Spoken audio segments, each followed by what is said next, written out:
they are saying this is the best case situation which can happen to an economy. We call it allocative efficiency. What efficiency? Allocative efficiency. So when you pick up this chapter, this graph should definitely be in your mind. और इस graph में है क्या? Demand supply का जो intersect करता है कुछ तो है नहीं, ठीक है? कंज्यूमर प्रोड्यूसर सरप्लस के आइडिया के बिना दोनों चैप्टर्स एकदम भी नहीं हो पाएंगे.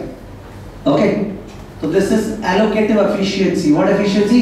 Allocative efficiency. ओके, एक बार allocative efficiency का definition पेज 123 में देख लो. पेज 123 में allocative efficiency देख रहे हैं? उसका LOS दिया हुआ है. Allocative efficiency occurs when marginal social benefit intersects the marginal social cost. Okay, the intersection will maximize social surplus. The intersection will maximize social surplus. ठीक है? Now come back पेज 121 में. पेज 121 में graph बनाया हुआ है, वही जो हमने बोर्ड पे बनाया अभी, ठीक है ना? 60 units is the equilibrium quantity, 2.8 is the equilibrium price. Okay, if you are looking at the graph very closely, तो in that case consumer surplus is the triangle bounded by 7 2.8 ना. ओके, वो consumer surplus कोई निकाल भी सकता है half into base into height. Okay, because base कितना है 60 और हाइट क्या है? हाइट क्या है? 4.2. हाइट 4.2 दिख रहा है उसका कंज्यूमर सरप्लस वाले ट्रायंगल का. वैसे ही producer surplus is that black area 2.8 और 1 के बीच का. 2.8 और 1 के बीच का. I think you remember that 1 के नीचे वाला जो एरिया है जो प्रोड्यूसर कॉस्ट दिया हुआ है ना, प्रोड्यूसर कॉस्ट, बिकॉज उतना उसका कॉस्ट ऑफ प्रोडक्शन लग रहा है प्रोड्यूसर का. ओके, पर उसको मिल रहा क्या है? थोड़ा रेक्टेंगल का एरिया समझा, 2.8 into 60. तो उसको जो ट्रायंगल मिला 2.8 minus 1 वाला पार्ट, वो जो ट्रायंगल है वो क्या है? Producer surplus. तो consumer surplus plus producer surplus is maximum when how many units are being produced in the economy? 60 units are being produced in the economy at a price of what? 2.8. नीचे formula दिया हुआ है. Social surplus is equal to consumer plus producer. 126 कहां से आया? 126 का calculation लिख लो, arrow देके वहीं पे 126 का कैलकुलेशन लिख लो, वहां पे एरो देके. Half into 60 into 4.2, half into 60 into 4.2. 60 base है, बेस ट्रायंगल का, और हाइट क्या था? 4.2. और 54 कैसे आया? Half into 60 into 1.8, half into 60 into 1.8, half into base into height. ठीक है? तो ऐसे बोल रहा हूँ कि आज तक अभी जिंदगी में they have not asked the calculation because the institute is not about this number crunching. ठीक है? They want the concepts to be known. तो consumer surplus, producer surplus add होके क्या आ गया? Societal surplus $180. फॉर्मूलाज भी दिया हुआ है. कंज्यूमर सरप्लस का फॉर्मूला क्या लिखा है? वैल्यू माने माइनस मार्केट प्राइस. वैल्यू मतलब हम जो देना चाह रहा था, वैल्यू माने हम जो देना चाह रहा था माइनस प्राइस बने जो हम दिया. ये लोग का LOS है, माने differentiate between value and price. Value means the amount which the consumer was willing to pay, and price is the amount that he actually pays. तो जितना कमती दिया that is what? Consumer surplus. वैसे producer surplus का formula क्या दिया हुआ है? Market price minus cost. Market price जो उसको मिला माइनस कॉस्ट जो उसका लगा, तो जो डिफरेंस है वो क्या है? Producer surplus. ठीक है? तो these calculations have been shown. ऊपर में राइट अप क्या है? The demand curve represents the marginal benefit curve of the product to consumers. The supply curve represents the marginal social cost of the producers. Overall social surplus is maximized by the free market intersection of supply and demand. Okay? You have heard the term invisible hand principle.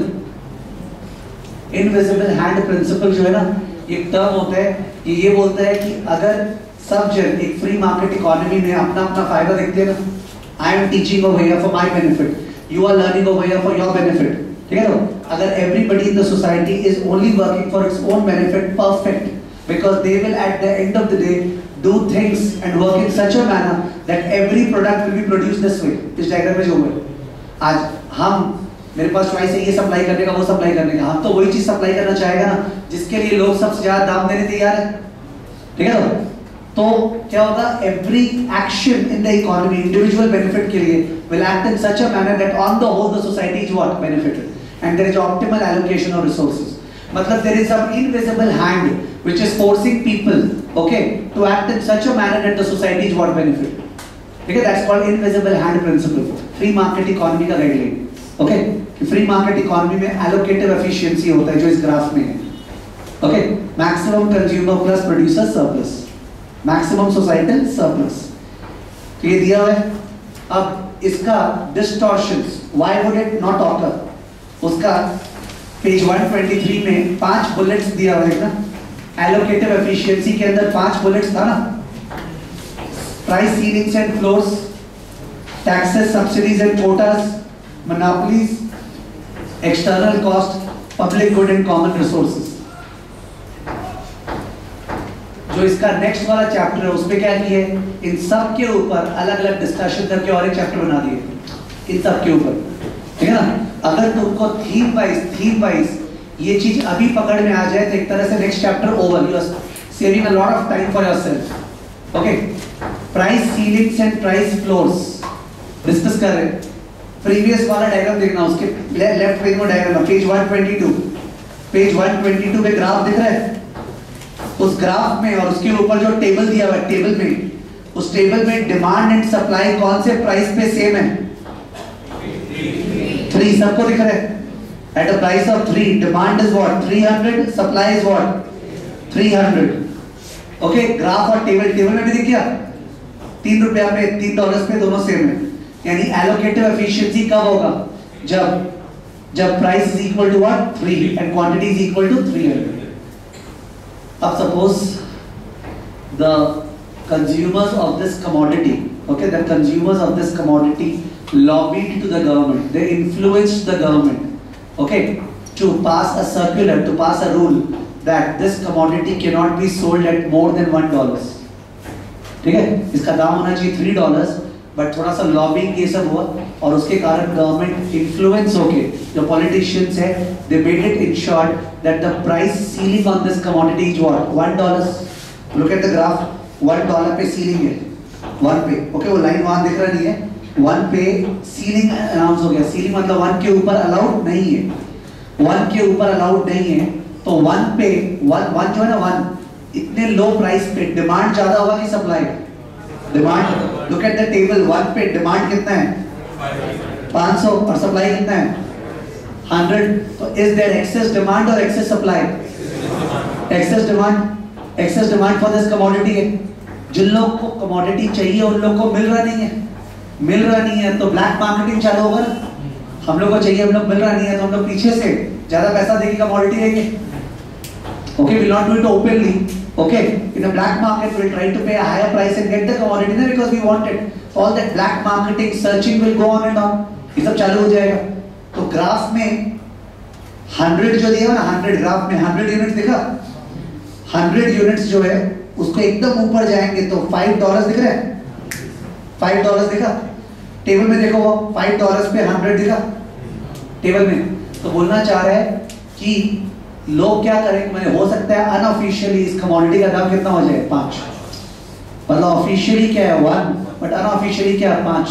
Black market में 5 दाम हो जाएगा इस commodity का. इस तरह का चीज रिजल्ट करेगा. At the end of the day ultimately इसका प्रोडक्शन होना कितना चाहिए था 300. प्रोडक्शन हुआ कितना 100. प्रोडक्शन हुआ तो 100 ही. प्रोडक्शन तो इसका 100 ही हुआ बिकॉज जो सप्लायर्स लोग वो कितना प्रोड्यूस किए 100. ओके, ना इसमें ग्राफ वाइज मैं 1-2 बार केवल डिक कर रहा हूं बट ऐसे ग्राफ में डिक करने से फायदा नहीं है. ओवरऑल चीज लूज कर जाते हैं. I am just trying to show many things over here. This is the quantity, this is the price. ठीक है, और ग्राफ में this is the demand curve 6 से एंड द सप्लाई कर्व जो है ओरिजिन से. ठीक है, सप्लाई कर्व, डिमांड कर्व. ठीक है, this point is suppose A, this quantity is 300 होना चाहिए. Price of what 1, this price is what 3. Okay, और 1 पे 100 जबकि डिमांड क्या था 500. ठीक है, Okay. You just look at it, don't try to draw and all, plus just please understand. अगर normal market चलता, so this would have been the consumer surplus and this would have been the societal surplus would have been this.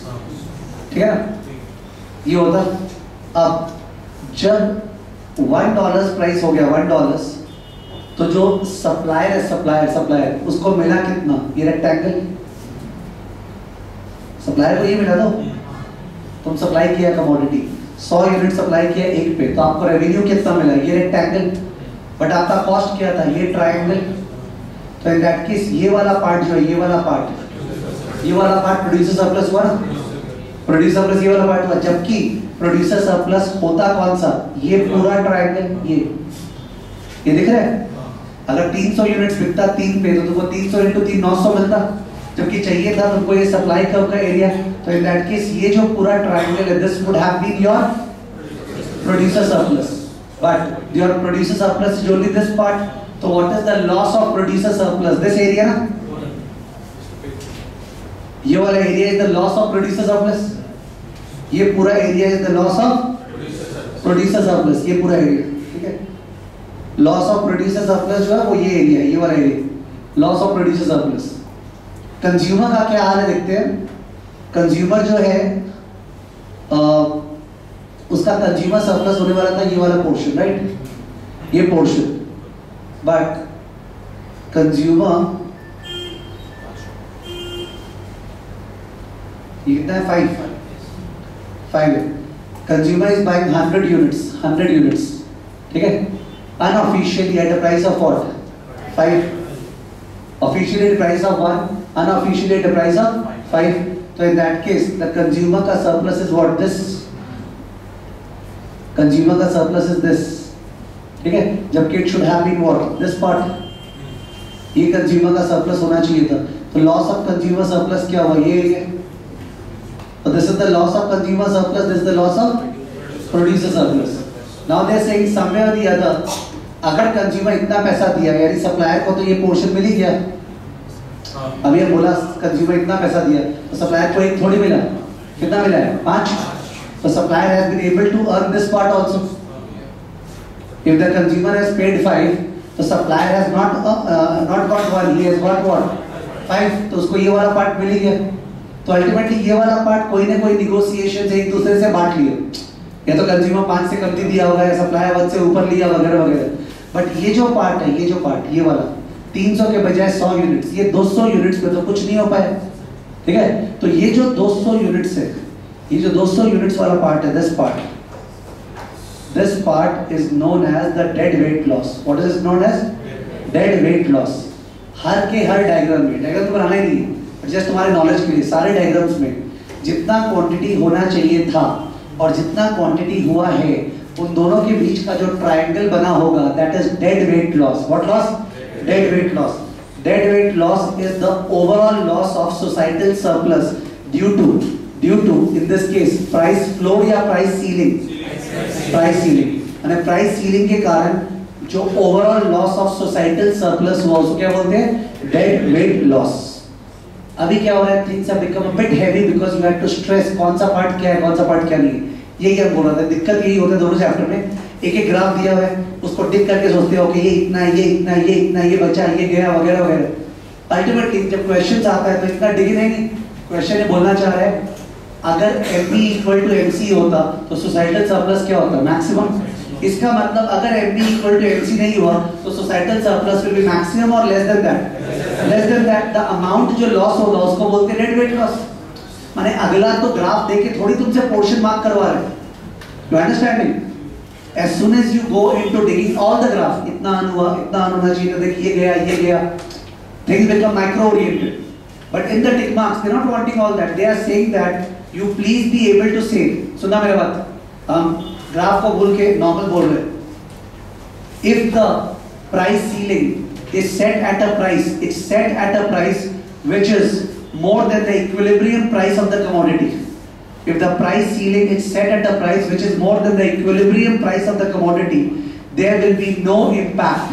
This is true or false? ये language अगर पकड़ ही नहीं पाया पूरा तो गया। ये बोल रहा है इक्विलिब्रियम प्राइस कुछ है कमोडिटी का 10, क्या है 10, तो 10 पे demand is equal to supply.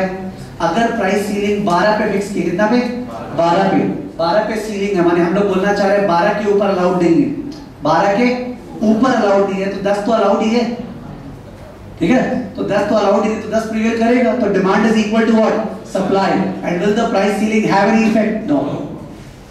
उल्टा, if the price ceiling is fixed at a price which is below the equilibrium price, which is below the equilibrium price, जैसा मेरे ग्राफ में था equilibrium price क्या था 3 और सीलिंग कहाँ फिक्स हुआ 1, तो 1 सीलिंग फिक्स हुआ तो 1 के ऊपर तो अलाउड नहीं है, तो 3 जो था that is allowed or not allowed? Not allowed, okay, 1 हो रहा है, तो लोअर प्राइस पे demand is what high, supply is what low, so there will be excess demand, there will be excess demand, so there will be surplus or shortage of the commodity, shortage, multiple choice है वो पूछेगा, ceiling के कारण surplus होता है कि shortage होता है?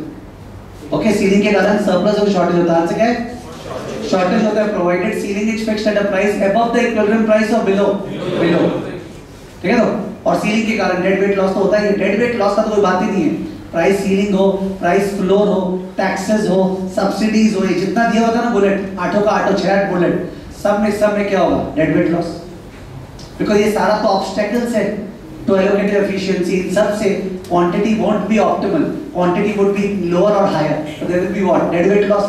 डेड वेट लॉस तो तुम लर्न कर रखे, कोई भी ऑब्स्टेकल हुआ उससे क्या होगा dead weight loss. What is dead weight loss? It is the loss of consumer and producer surplus, loss of consumer and producer surplus, okay, that is dead weight loss. सारे graphs में graph पे graph बनाए गए, okay, हर जगह, ठीक है, तो yes petrol और डीजल का price is an example of price ceiling और it is an example because we are regulating the price at a certain level, so obviously